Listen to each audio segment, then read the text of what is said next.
BSNL మళ్ళీ రావాలంటారా వద్దంటారా? BSNL గవర్నమెంటా government BSNL తొక్కేశారు. Rajamouli గురించి ఏం చెప్తారమ్మా? రాజమౌళి టికెట్ల రేట్లు ఎక్కువ పెంచేస్తున్నాడని బయట టాకు. ఆయనే భారీ ఎత్తున పెంచేస్తున్నాడు. ఆయన వచ్చి ఫీల్ అయ్యింది అక్కడ. ఆయన గురించి మీరు ఏం చెప్తారు? ఆయన తగ్గియాలి మరి. అందుకే నేను అనేది ఏంది, ఇప్పుడు అందరం ఎక్కించిన ఎక్కిస్తే ఆయన కళ్ళు దిగవు. ఆయన కాడికి పోకుండా ఈ చిన్న ఇప్పుడు కొత్త టాలెంట్లు వచ్చిన వాళ్ళు ఉన్నారు కదా, వాళ్ళని ఎంకరేజ్మెంట్ చేయండి. అప్పుడు ఇలా పొగురు దిగుద్ది.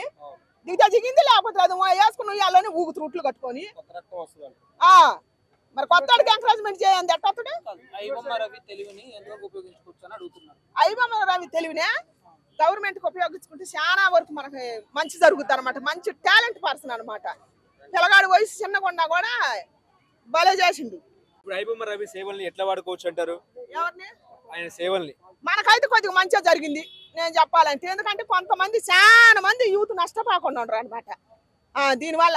అందుకని దీనివల్ల కళ్ళు తెరుచుకొని యూత్ ఏ ప్రమోషన్ బాగాకండి, ఏ కొత్త సినిమా వచ్చినా కూడా ఇంకా బాగాకండి. సెల్లులు ఉన్నాయిగా, సెల్లులు రీఛార్జ్లు ఎంత పెరిగినాయి. మీకు బుద్ధి లేదా? చదువుకుంటారా? నాకంటే చదువు లేదు కానీ చెప్పండి. సెల్లులు రీఛార్జ్ ఎన్నాళ్ళు ఎంత రేట్లు ఉన్నాయా? 350 సెల్లులు ఏంది జీవనం గడవట్లేదు ఎవరికైనా కానీ. ఇప్పుడు చదువులేందని నాకు కూడా సెల్లు కావాలి. ఇప్పుడు ఒక కొడుకు సంపాదించేవాడు ఉంటాడు, వాడు ఇంట్లో ఎలా తీయాలన్నా 4 సెల్లులకి రీఛార్జీలు చేపియాలన్నా వాడి జీవితంగా రీఛార్జీలకే సరిపోతుందిగా. దాని గురించి ఎవరన్నా అడుగుతారా? అడగరుగా. మరి మన పైసల గురించి మనమే అడుక్కోపోతే ఇంక మనకు వచ్చి ఎవడు బాగు చేసేది?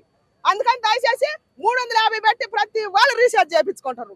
అందుకని దాన్ని ఉపయోగించుకొని చూడండి. వాళ్ళు పోయి సినిమాలు చూడకాకండి, ప్రమోషన్లు చేయకాకండి. నా హీరో గొప్ప అని ఎవడైనా సొక్కాలు దింపుకోకాకండి.